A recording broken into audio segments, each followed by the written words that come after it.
하셨습니까? 한 주 동안 어떻게 지내셨습니까? 우리 옆에 분과 잠깐 인사하겠습니다. 안녕하세요. 반갑습니다. 어서 오십시오. 한찬아 목사님께서 3개월 동안의 안식 기간을 보내시고 지난 초금요일에 들어오셨습니다.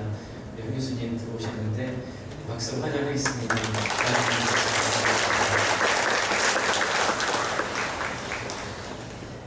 아까 전 말씀드린 것처럼 오늘부터는 예레미야서로 이제 갑니다.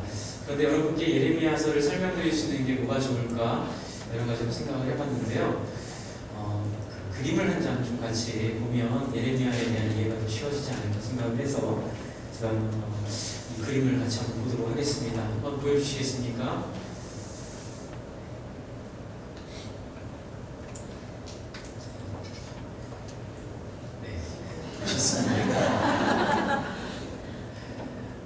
혹시 보이십니까?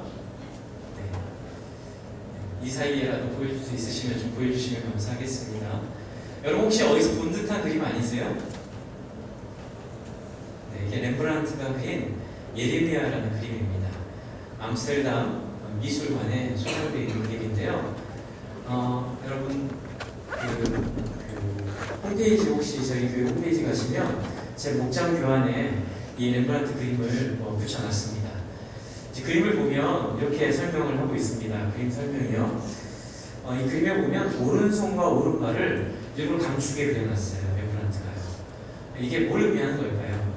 이제 오른손과 오른발이 의미하는 힘, 어떤 의지, 어떤 삶에 대한 그 원동력 이런 것들을 다 상실했다는 의미라고 이렇게 그림을 이해하는 분들이 설명을 하시더라고요. 그래서 이 그림은 채색도 그렇고 이 오른발 오른손을 가리고 그 왼손으로 자기 얼굴을 감싸고 있는 이 모습이 제목이 이렇습니다. 눈물의 선지자 예레미야입니다. 눈물로 자기의 사역을 이루었고 눈물로 애곡하고 통곡하며 그렇게 살았던 선지자를 이렇게 그림으로 표현을 했습니다. 제가 주보로 할 수 없는 표현들, 그림이나 사진에 대한 표현들을 제가 목장 교환이나 또 목장 이 편지, 목양 편지 속에 제가 홈페이지에 올려놓습니다. 혹시 기회가 되시면 한 번씩 왜 목장 편지의 그림은 뭔지 목양 서신의 그림을 좀 보시면 감사하겠습니다. 그렇습니다. 이 예레미야 그림에서 알 수 있듯이 예레미야의 별명은 통곡의 선지자, 눈물의 선지자입니다. 예레미야는 평생 살면서 심지어 자기의 가정생활까지 포기해야 될 정도로 오직 하나님의 말씀을 전하기 위해 하나님이 이스라엘 백성들을 향한 심판을 전하기 위해, 고통을 전하기 위해 스스로 고통스러운 삶을 살기도 했습니다. 그리고 또 하나 눈물의 이유는 당신이 사랑하는 하나님의 고통스러워하시는 그 모습을 봤던 예레미야의 마음이 있습니다. 그것은 예레미야 예가에 잘 나타나 있습니다. 그리고 또 하나는 하나님이 그렇게 사랑하셨던, 그리고 자기가 그렇게 사랑하는 이스라엘 백성들이 망한다는 데 고통이 있습니다. 여러분 그런 심정 아시겠습니까? 나가서 회개하라고 전하라고 말씀을 하는데 네가 말씀을 전해도 그 사람들 네 말 안 들을 거다. 그러니까 왜 전해야 합니까? 그래도 그것이 상징하는 바가 있기에 듣지 않을 사람들에게 가서 회개하라 전하라. 그러나 그들은 말씀을 듣지 않고 결국 나에게 심판을 받을 것이다. 예정되어 있는 심판 속에 무엇 하나 바꿀 수 없는 그 자리에 서서 하나님의 마음을 전하고 외쳐야 됐던 예레미야의 눈물. 오늘은 이 예레미야서 전체를 지배하고 있는 이 눈물의 이유, 눈물의 원인을 한번 같이 말씀을 드리고요. 그리고 그 눈물의 원인을 우리 예수님께서 어떻게 위로하며 풀어내셨는지, 어떻게 그리고 그 눈물이 우리가 믿고 있는 이 시대에 우리에게 어떤 의미를 주고 있는지를 한번 같이 생각해 보도록 하겠습니다. 그래서 오늘은 그 눈물의 원인을 먼저 좀 생각을 해보겠습니다. 눈물의 원인은 딱 하나입니다. 이스라엘 백성이 하나님 백성답게 살지 못해서 하나님의 심판을 받게 된다는 그 이야기입니다. 그런데 이제 저도 처음에 이 예레미야서를 공부할 때는 혼란스러웠습니다. 그래서 예레미야서에 나와 있는 도대체 그 당시 종교의 모습이 어땠을까? 도대체 그들이 어떻게 하나님을 믿었길래 하나님께서 이들을 심판하겠다 말씀하셨을까? 그런데 놀라운 것을 발견한 게 이들이 하나님을 믿지 않은 것이 아니라는 것입니다. 근데 문제는 그들이 원래 하나님이 주셨던 제사제도, 성전, 그리고 그 안에 있는 이 제사장들 그 시스템들은 그 원래 시스템의 모습은 변하지 않았다는 겁니다. 그런데 뭐가 문제일까요? 문제는 바로 내용의 문제였습니다. 처음에 저는 이 문제들이 아예 그냥 대놓고 교회를 안 나온다든지, 아예 대놓고 하나님을 거절한다든지, 그래서 뭐 절에 간다든지, 아예 대놓고 종교를 바꾼다든지 이런 문제라고 생각을 했는데 전혀 그런 문제가 아닙니다. 교회 나옵니다. 예배도 드립니다. 율법도 읽습니다. 그런데 문제입니다. 그 문제를 가장 잘 보여주는 그 지점이 예레미야 7장에 있는 3절부터 7절에 있는 내용 속에 이 이스라엘 백성들이 하나님으로부터 심판을 받을 수밖에 없는 문제의 핵심이 여기 나오고 있습니다. 여러분, 제가 잠깐 한번 보겠습니다. 예레미야 7장 3절부터 7절인데요. 7장 3절부터 7절의 말씀인데, 이 3절부터 있는 7절의 말씀을 보면요, 이렇게 되어 있습니다. 만군의 여호와 이스라엘의 하나님께서 이와 같이 말씀하시되, 뭘 지적하시죠? 너의 길과 뭘요? 행위를 바르게 하라. 그리하면 내가 너희를 이곳에서 살게 하리라. 문제는 뭐예요? 이곳에 살지 못하게 하는 심판의 이유는 그들의 행위라는 겁니다. 그런데 그 행위는 5절, 6절에 나타나 있습니다. 너희가 만일 글과 행위를 참으로 바르게 하여 이웃들 사이에 무엇을 행하고요? 정의를 행하고 이방인과 고아와 과부를 압제하지 아니하며 무죄한 자의 피를 이곳에서 흘리지 아니하며 다른 신들 뒤를 따라 활을 자초하지 아니하면 내가 너희를 이곳에 살게 하리니 곧 너희 조상에게 영원 무궁토록 주는 땅이니라. 그리고 방금 우리가 읽었던 그 원래 본문에 보면 8절에 2장 8절을 가시면 제사장들이 나오고요, 관리들이 나오고 선지자들이 나옵니다. 이렇게 정리해 볼 수 있습니다.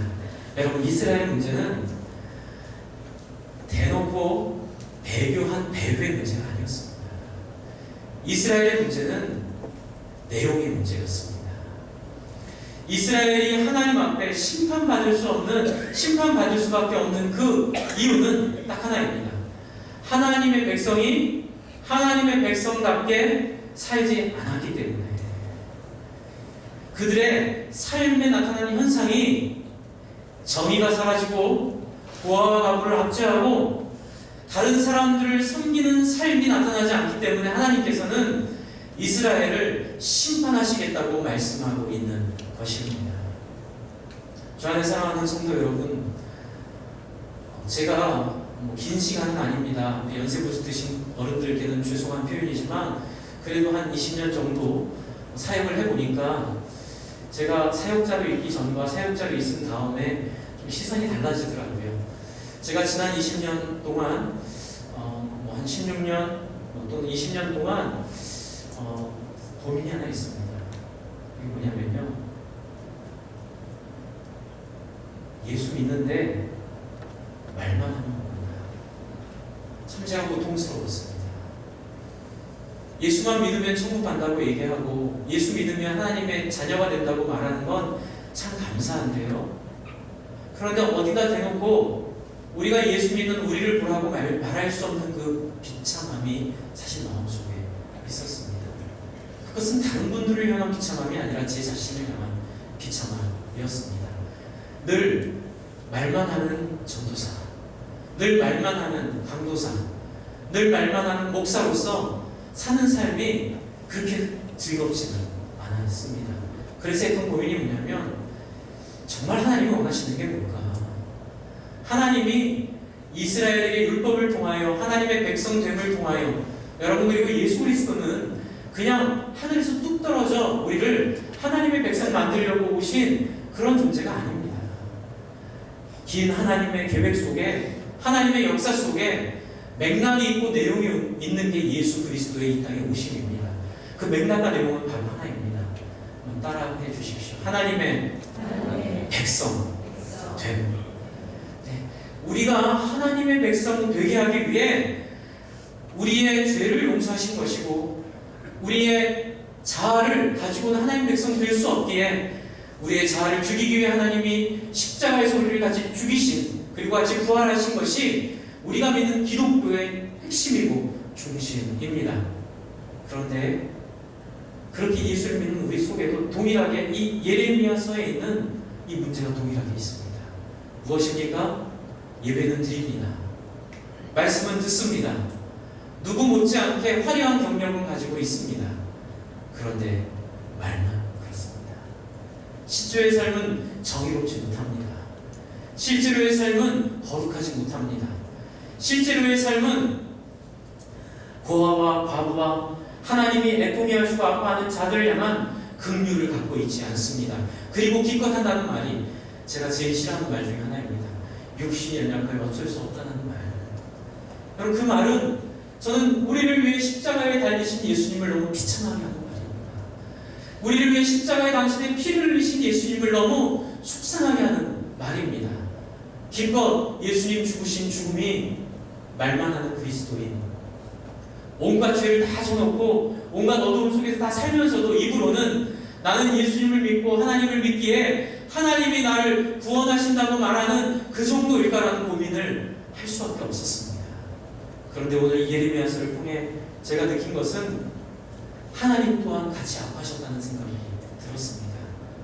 주 안에 사랑하는 성도 여러분, 하나님의 목적은 하나님을 닮은 사람들을 만들어내는 것임을 믿습니다.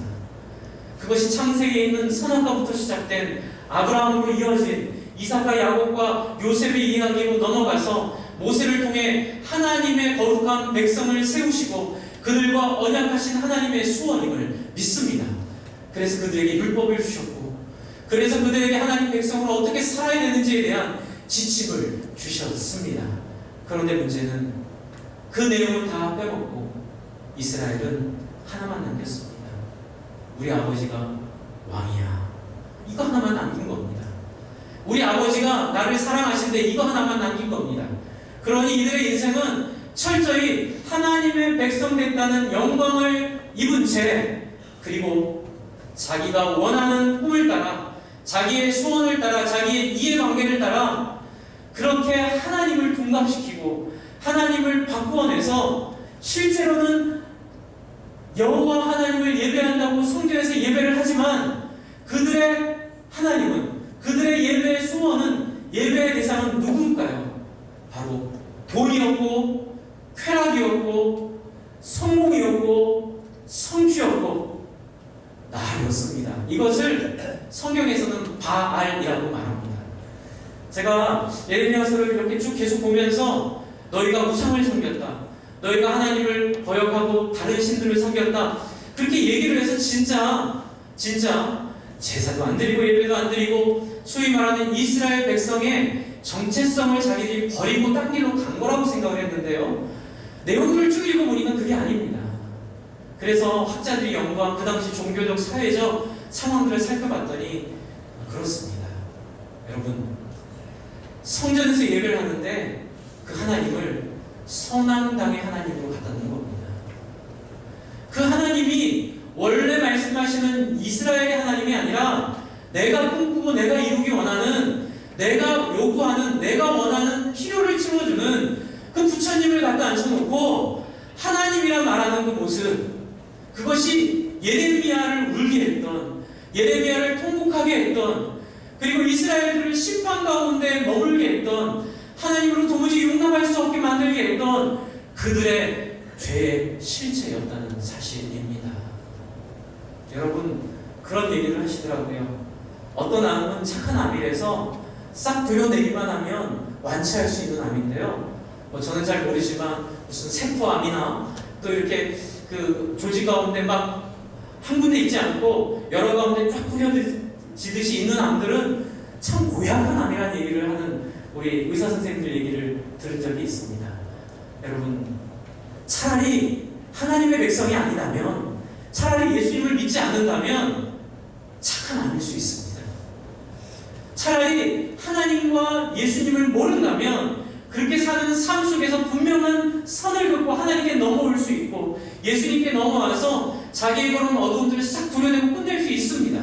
그런데 인간은 그렇게 넘어온다 하더라도 자기를 하나님 앞에 돌아봐야 되는 어떤 한 지점을 지키지 않으면 모두 다 이 나쁜 암에 걸리게 됩니다. 그것은 바로 우리가 이 아침에 우리를 경계해야 될 역사의 교훈일 줄 믿습니다. 역사에서 아무것도 못 배우면 우리는 또 미련하게 역사에서 한 고생을 다 몸으로 체험해보고 깨지고 아프고 터져본 다음에 또 경험하게 됩니다. 그렇게 되지 않기를 바랍니다. 주 안에 사랑하는 성도 여러분, 황금 송아지의 문제입니다. 모세가 이스라엘에게 줄 율법을 받기 위해 언약 맺은 지 얼마 되지도 않은 시점에 하나님께 올라간 그 상황 가운데 모세가 빨리 안 온다고 사람들이 뭐 하죠? 금가락지 금부처 다 모아다가 녹여가지고 황금 송아지를 만드는데 저는 신앙생활하면서 이 지점을 항상 저에게 경계하며 살고 있습니다. 그래서 송아지를 뭐라고 얘기하죠? 너희를 종되었던 애굽 땅에서 너희를 이끌어온 너희 하나님 여호와니라 이렇게 황금 송아지에게 딱지를 붙여줍니다. 하나님 자리를 뺏긴 겁니다. 여러분, 예레미야서에 있는 이 고통의 문제, 이 아픔의 문제는 결국 예수를 믿는 우리 속에도 동일하게 있는 문제라는 생각을 꼭 명심해 주시기 바랍니다. 그래서 예레미야는 이 문제를 풀기 위해 예레미야 전체를 통하여 하나님의 마음을 경험하라고. 중요한 것은 신앙의 행위나 어떤 종교적 절차가 중요한 게 아니라 여러분, 우리에게 중요한 것은 하나님과 교제하는 것, 하나님의 마음을 아는 것, 하나님을 느끼는 것, 하나님과 함께 통곡하고 하나님과 함께 기뻐하는 것, 그것이 중요하다고 예레미야는 계속 뭐라고 합니까? 하나님께 돌아오라고 얘기합니다. 바알에서부터 하나님에게로, 너희에게로 율법을 주시고 너희로 인간답게 살게 하신 그 하나님께로 돌아오라고 계속 요청하고 있습니다. 그런데 그게 되나요? 여러분, 구약의 증거는 딱 하나입니다. 안 됩니다. 아무리 하나님이 이스라엘에게 자기를 헌신해서 자기를 드려도 아브라함, 다윗, 손에 몇 손가락이 뽑힐 사람들, 그렇죠? 우리가 알고 있는 그 구약에 정말 하나님의 그 눈물과 은혜 앞에 마음으로 동의하고 마음으로 함께했던 사람들 얼마 안 됩니다. 이것이 우리의 절망이죠. 그런데 여러분, 예레미야 31장 잠깐 보겠습니다. 예레미야 31장에 하나님도 그걸 아신 거예요. 그래서 예레미야의 눈물에 답이 없다는 겁니다. 예레미야의 눈물은 예레미야가 미안하지만 그렇게 밟아야만 했던 그의 숙명이었고 운명일 수밖에 없는 이유는 바로 하나님도 우리가 해결되지 않은 걸 알고 있었다는 겁니다. 예레미야 31장 31절에 보시면 여러분, 제가 부탁드립니다. 이 구절은요, 네모칸을 딱 치십시오. 31절부터 34절은 신약과 구약을 이어주는 굉장히 중요한 키 본문입니다. 에스겔서에 있는 우리에게 새 영을 부어주신다는 말과 더불어 예레미야 31장 31절 외우기도 좋잖아요. 이 구절은요, 예수의 죽음과 부활에 어떤 의미를 지녔는가를 정확하게 보여주고 있는 구약의 구절입니다. 한번 31절부터 34절까지 만약 찾기 어려우신 연세가 많이 드신 분들은 안 찾으셔도 됩니다. 그냥 읽어드리면 듣고 이해하시면 됩니다. 하지만 찾으실 수 있는 분들은 찾고 한번 같이 읽어보겠습니다. 같이 읽겠습니다. 시작. 여호와의 말씀이니라. 보라, 날이 이르리니 내가 이스라엘 집과 유다 집에 무엇으리요? 새 언약을 맺으리라. 이 언약은 내가 그들의 조상들의 손을 잡고 애굽 땅에서 인도하여 내던 날에 맺은 것과 같지 아니할 것은 내가 그들의 남편이 되었어도 그들이 내 언약을 깨뜨렸음이라. 여호와의 말씀이니라. 그러나 그날 후에 내가 이스라엘 집과 맺을 언약은 이러하니 곧 내가 나의 법을 그들 속에 두며 그들의 마음에 기록하여 나는 그들의 하나님이 되고 그들은 내 백성이 될 것이라. 여호와의 말씀이니라. 그들이 다시는 각기 이웃과 형제를 가르쳐 이르기를 너는 여호와를 알라 하지 아니하리니 이는 작은 자로부터 큰 자까지 다 나를 알기 때문이라. 내가 그들의 악행을 사하고 다시는 그 죄를 기억하지 아니하리라. 여호와의 말씀이니라. 여러분 34절에 내가 그들의 악행을 사하고 다시는 그들의 죄를 기억하지 않겠다는 전제가 있습니다. 그 전제는 34절 초반에 있는 전제입니다. 그들이 다시는 자기 이웃과 형제를 가리켜 이르기를 너는 여호와를 알라 하지 아니하리니 이는 작은 자부터 큰 자까지 다 나를 알기 때문이니라. 무엇이 전제인가요? 하나님의 백성이 온전하게 되었기 때문에 그 전에 있었던 죄와 어두움과 악을 기억하지 않겠다는 것입니다. 그냥 아무렇게나 살아도 된다는 얘기가 아니라 그 하나님의 백성됨을 회복하는 날이 올 텐데 그 날이 오면 내가 너희들의 했던 그 어두움들을 기억하지 않겠다는 것입니다. 그런데 여러분 그 날은 언제 옵니까? 우리의 심장이 바뀌는 날입니다. 우리의 중심이 바뀌는 날입니다. 우리의 본질이 바뀌는 날입니다. 저는 이것을 설득이라고 믿습니다. 주 안에 사랑하는 성도 여러분, 하나님은 우리를 설득하기 위해 할 수 있는 모든 것들을 하셨음을 믿으시기 바랍니다. 하나님이 세상을 어떻게 사랑하셨죠? 이처럼 할 것을 다 하셨습니다. 예전에 저희 청년들 데리고 수련회 갔을 때 정말 우리가 통곡하며 기도했는데 제가 같이 이렇게 기도하다가 하나님 주시는 마음이 하나가 뭐였냐면 하나님 뜻대로 살 수 있도록 도와주세요. 하나님 뜻대로 살기를 원해요. 하나님 뜻대로 살기를 소원해요. 하나님 나쁜 마음 없애주시고 하나님 뜻대로 살게 해주세요. 계속 기도하는데 하나님이 제 앞에서 그렇게 얘기하시는 거 느꼈습니다. 울면서 난 내 할 걸 다 했다. 뭘 더 해야 돼? 이제는 네 턴이다. 어떡할래?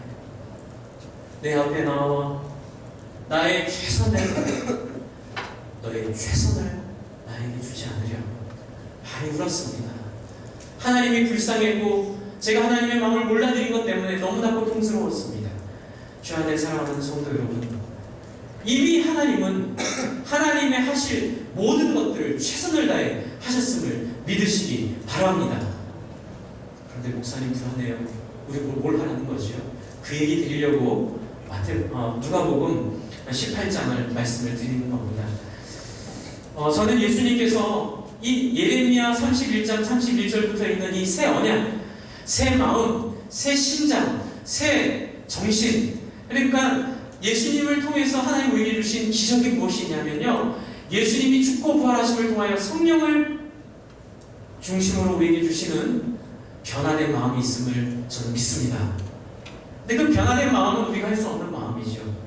그런데 오늘 예수님께서는 어떻게 이 예레미야의 눈물의 선지자 예레미야가 고통받았던 그 본질을 넘어설 수 있는 유일한 길을 우리에게 보여주고 계십니다. 큰일 할 거 없습니다. 많은 일 할 거 없습니다. 오늘 이 본문에서 얘기하는 이거 하나이면 우리에게 드디어 이 한이 풀리는 역사가 시작됩니다. 여러분 9절 한번 보겠습니다. 18장 9절입니다. 누가복음 18장 9절인데요. 또 자기를 의롭다고 믿고 다른 사람을 멸시하는 자들에게 이 비유로 말씀하시되. 그런데 여러분, 예수님이 뜬금없이 자기를 의롭다 믿고 다른 사람을 멸시하는 자들에게 이 비유로 말씀하셨겠습니까? 아닙니다. 여러분, 성경은 문맥이 문장 속의 문맥도 있지만 문단의 문맥도 있습니다. 그러니까 누가가 문단의 문맥을 가지고 이 이야기를 배치했다고 믿으시면 됩니다.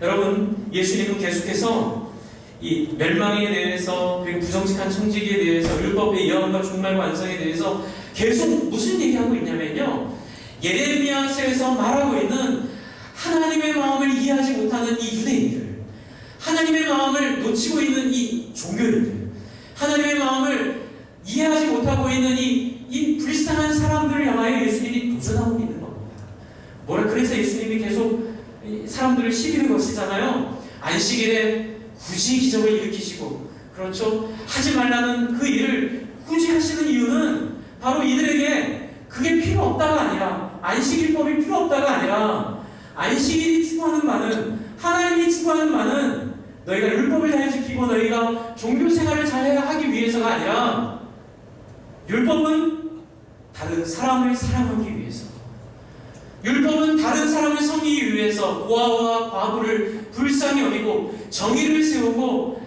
하나님의 자녀답게 살게 하기 위해 율법이 필요한데 예레미야서에 있는 사람들이랑 똑같이 된 겁니다. 뭐예요? 자기 욕심을 따라 하나님을 바꿔버린 겁니다.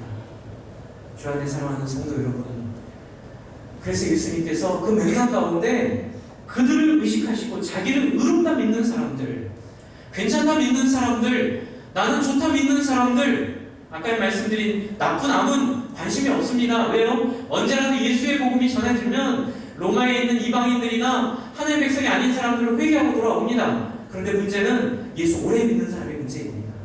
문제는 유대인들의 문제입니다. 너무 익숙해져 버려서 나도 모르는 사이에 신앙을 내 이익의 도구로 사용해버린 사람들, 그런 사람들을 향해 이렇게 경계하시는 겁니다. 자기를 의롭다 믿는 사람들. 그 사람의 대표가 누구입니까? 10절에 두 사람이 등장합니다. 예수님의 비유예요.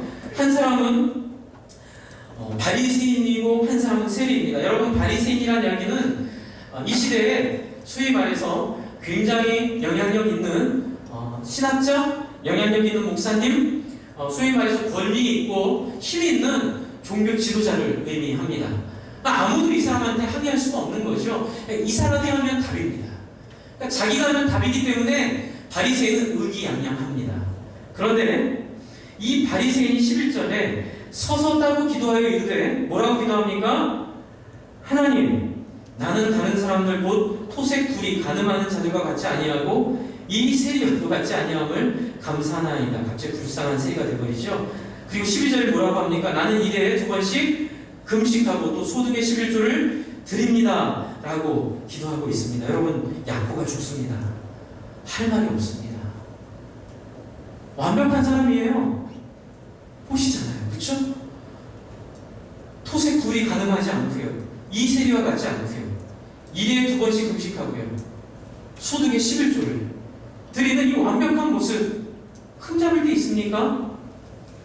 우리의 시선은 의롭다 생각이 됩니다.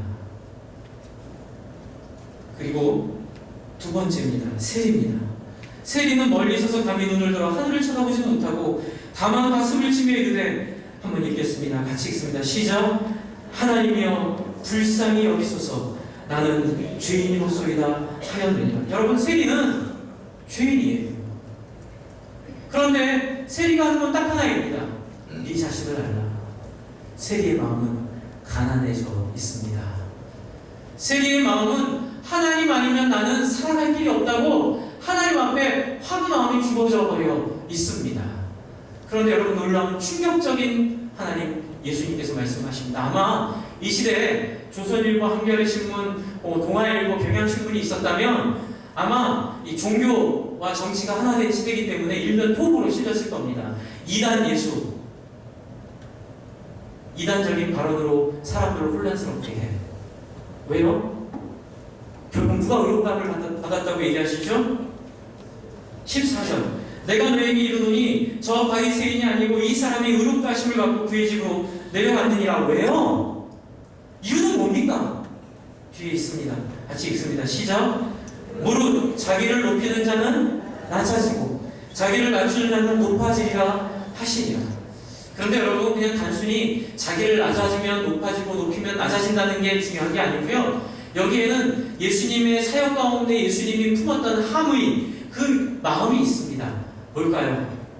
여러분, 하나님의 백성의 핵심은 하나님의 말씀에 순종하는 인생들입니다. 그런데 이걸 가장 결정적으로 해치는 게 자의식입니다. 나는 하나님의 백성이라는 자의식, 나는 구원받은 백성이라는 자의식, 그 의식이 아이러니하게도 하나님의 백성 됐다는 그 본질을 없애버리는 겁니다. 여러분, 참 이게 묘사하기가 참 애매한데 이게 뭘까요? 하나님의 백성 긍휼한 마음 하나님의 백성이 됐습니다. 그런데 하나님의 백성이 됐는데 그 백성됨이 누구에게 있습니까? 하나님께 있습니까? 나에게 있습니까? 하나님에게 있죠. 그런데 이 하나님을 매일 교제하지 않고 묵상하지 않고 하나님과 관계가 조금씩 사라지면 어떤 일이 벌어질까요? 그 중심이 누구한테 옵니까? 나한테 옵니다. 그리고 그가 아무리 바리새인이든 아무리 탁월한 율법 지도자든 아무리 탁월한 사람들이든 상관없습니다. 그 사람들의 직책과 상관없이 하나님 마음과 멀어지게 된다는 겁니다. 그럴 거면 차라리 누가 낫다고요?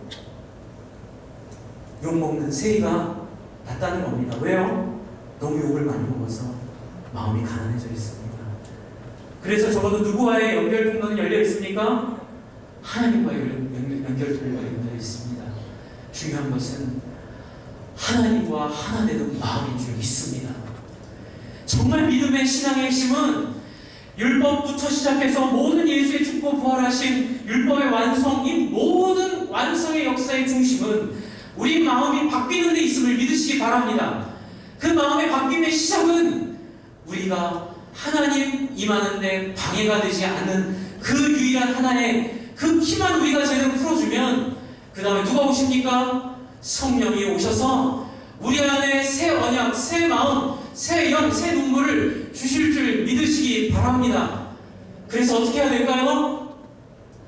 가난한 마음으로 여러분을 살도록 하나님 앞에 몸부림치셔야 합니다. 여러분, 제가 몇 번 말씀드리죠. 이건 행위가 아닙니다. 행위라고 말하는 사람은 틀린 겁니다. 이건 믿음입니다. 하나님을 믿기 때문에 내가 이런 죄인임에도 불구하고 하나님이 내가 하나님께 엎드릴 때에 하나님이 내 마음에 새 영을 주실 것을 믿는 사람마다 매일마다 하나님 앞에 무릎 꿇고 기도하고 엎드리고 울고 통곡하고 자기를 부인할 줄 믿습니다. 그것이 믿음입니다. 아브라함이 하나님을 믿었기에 자기의 외아들 이삭을 데리고 모리아산으로 올라가 정말 그렇게 하려고 손을 든 것이 믿음인 것처럼 주 안에 사랑하는 성도 여러분, 딱 하나입니다. 더 많이 할 것 없습니다. 많은 거 원하시지 않습니다. 딱 하나입니다. 마태복음 그 딱 하나를 말씀드립니다. 마태복음 5장 여기 함께 읽겠습니다. 마태복음 5장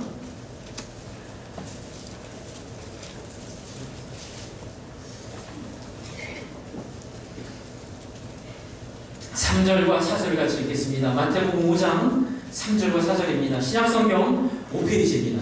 마태복음 5장 3절과 4절입니다. 두 절을 한 목소리로 또박또박 읽어보겠습니다. 시작. 심령이 가난한 자는 복이 있나니 천국이 그들의 것이며 애통하는 자는 복이 있나니 그들이 위로를 받을 것이며. 할렐루야. 여러분, 예수님이 첫 사역 시작할 때 이 율법주의, 종교주의, 자기 의로 가득 차 있는 사람들을 향하여 하신 포문은 바로 이것입니다. 겸손함으로 너희의 죄됨을 깨달아 주여 나는 죄인으로소이다. 나를 불쌍히 여기소서의 자리로 나오라는 것입니다.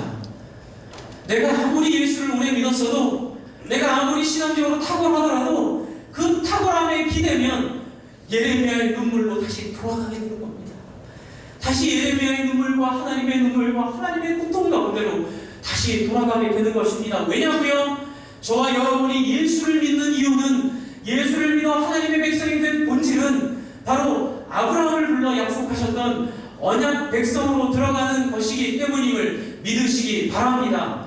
그냥 어영부영 나는 기독교인이에 이렇게 살라고 부르신 것이 아니라 하나님과 대화하는 언약 백성, 하나님과 교제하는 언약 백성, 여러분 이게 얼마나 행복한 건지 아시죠? 저는 무엇과도 바꿀 수 없는 행복이 이 안에 있음을 믿습니다.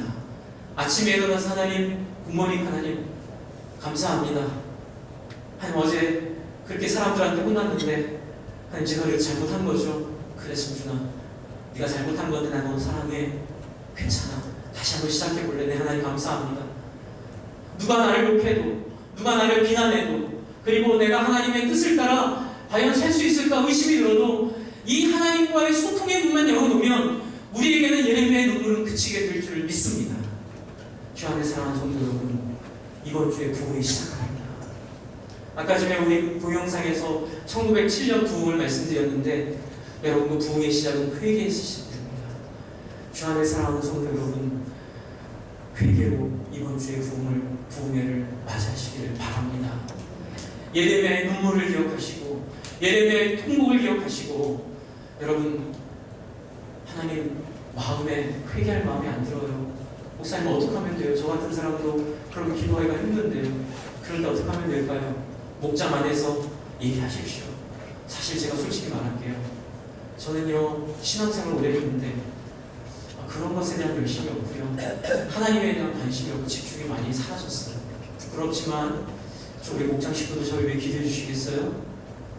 기도할 때에 하나님이 바람처럼 찾아오심을 경험하시기 바랍니다.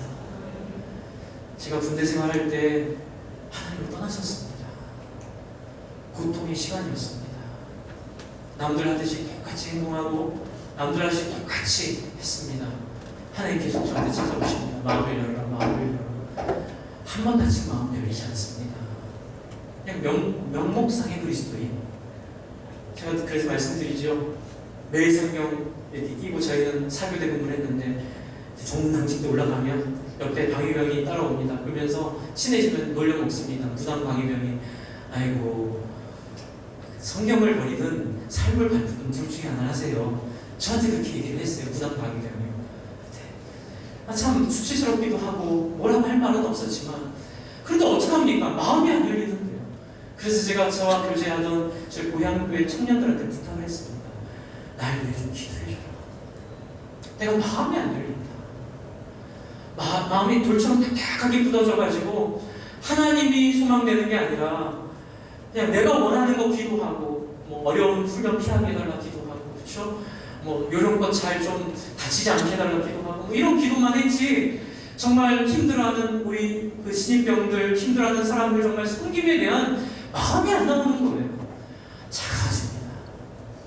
그때 우리 청년들이 금요일마다 저희 청년부는 금요기도회가 11시 정도에 끝나면요 한 7년을 매주 금요일마다 청년 임원들이 11시부터 새벽 4시까지 목장 모임을 했습니다. 그 삶을 나누고 참 좋았습니다. 저도 결정적으로 회개하게 된 역사가 거기서 있었고요. 어쨌든 모건들이 기도해 주면서 여러분 그거 아십니까? 어느 날 갑자기 바람처럼 성령님의 마음을 여시고 들어오십니다. 그렇게 완악했던 마음이 무너집니다. 언제 그랬으리라 생각했던 그 일들이 내 안에 더 이상 존재하지 않습니다.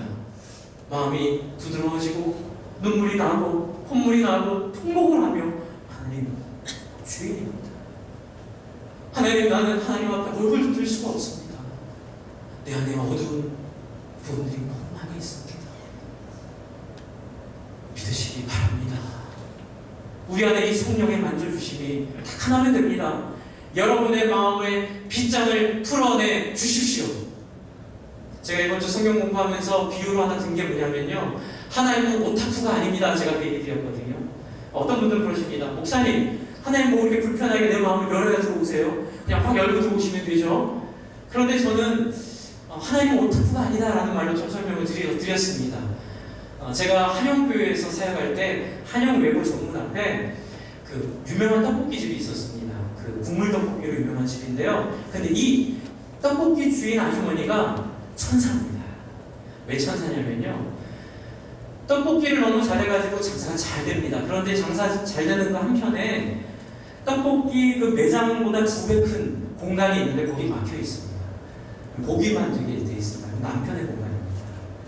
근데 그 남편은 하는 일은 딱 하나입니다. 떡볶이 그릇을 갖다 주시면 다 먹고 나면 남편한테 갖다 줍니다. 그럼 남편은 비닐을 벗기고 접시를 차곡차곡 되게 단순한 일이죠. 그렇죠? 그래서 나중에 친해져서 물어봤습니다. 그랬더니 그런 얘기를 하시더라고요. 남편이 오타쿠예요. 그래서 어떤 오타쿠냐면요. 건담, 뭐 이런 뭐 피규어라고 그러죠. 그래서 한번 들어가 봤더니요. 신세계가 펼쳐지더라고요. 들어갔는데 건담, 피규어들, 그 다음에 은하철도 구호구 여러분 그 철길만 몇십 미터가 이렇게 연결되어 있습니다. 거기에 사람들이 다 있는데 제가 손짓했던 게 하나 있는데요. 남편이 그 피규어들이랑 대화를 한다. 너무 멋있습니다. 저는 잘 잤니? 마지막 때 오늘 컨디션 어떠니? 제가 미치는 거예요. 무서웠습니다. 그때 딱 드는 생각. 여러분 만약 하나님이 우리의 마음을 기집고 열고 들어오실 수 있으시면 하나님은 그 오타쿠가 되어버리는 겁니다. 하나님 우리를 피규어로 대하지 않으시고 마음으로 우리를 스스로 마음으로 하나님께 우리를 열어낼 때 비로소 하나님과 교제할 수 있는 비록 그 마음을 안 열 때 고통이 크고 어렵더라도 그 고통을 온 하나님의 인격으로 받아들며 통곡 가운데 그 인격으로 그 세월을 지내는 한이 있더라도 제대로 하지 않으면 안 하는 게 낫다는 신념으로 그렇게 우리에게 사랑으로 우리에게 꽃다발을 주시는 그 하나님의 마음을 여러분 아십니까? 하나님 마음은 열대입니다. 하나님을 믿고 우리의 마음에 피를 뽑을 때입니다. 하나님만은 주인입니다. 나를 불쌍히 여겨 주시옵소서. 우리 이렇게 기도하는 한 주 되었으면 좋겠습니다. 같이 한번 기도하겠습니다. 우리 한번 통성으로 하나님 마음은 되지 않아도 제가 입으로라도 기도합니다. 하나님, 저는 죄인입니다. 하나님, 저는 하나님의 뜻을 따라 살 수 없습니다. 늘 마음에 완악하고 강박하고 심령이 부서 있습니다. 하나님, 성령님 오셔서 제 마음을 열어주시고 이제 새 언약으로, 새 율법으로, 새 능력으로, 새 영으로 새 마음을 채워주시겠다는 약속 이제 실현해 주시옵소서. 이렇게 한번 같이 기도하겠습니다. 하나님 아버지,